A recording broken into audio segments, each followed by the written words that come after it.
Here are all the key findings from the long-awaited CAS review into healthcare for trans youth. On Wednesday the 10th of April, a full 400-page report into NHS England's gender identity services for children and young people was published, chaired by consultant paediatrician Dame Hilary Cass. The report found that there is no simple explanation for the increase in young people who identify as transgender, non-binary or gender non-conforming, and that there are conflicting views in how to provide care for trans youth. For children and young people who are referred to NHS gender services, the report recommends that they receive a more holistic assessment of their needs. This could include screening for neurodevelopmental conditions such as autism spectrum disorder and a mental health assessment. It goes on to add that for the majority of young people, a medical pathway may not be the best way to treat their gender-related distress, and that wider mental health or psychosocial challenges should be addressed as well. This could include factors such as family breakdown, exclusion from school activities, bullying and minority stress. The CAS report also recommends extreme caution with prescribing masculinizing or feminizing hormones to young people under the age of 18.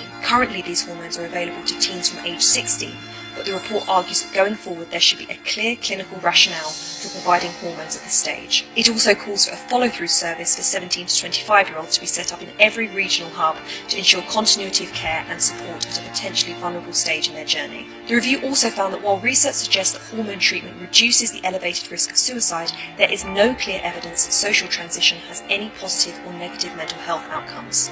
The report also calls for a separate healthcare pathway for people considering detransition, a group which makes up a tiny percentage of the overall population, highlighting that they may not wish to re-engage with the services they were previously under. Speaking about the review, Dr. Cass said, whatever people's views on gender identity, there is no denying that there are increasing numbers of children and young people seeking support from the NHS with gender-related distress, and they should be afforded the same quality of care offered to other children and young people experiencing distress. A spokesperson from Stonewall told Pink News, what is important above all is that trans and gender diverse children get the quality health care they need and deserve.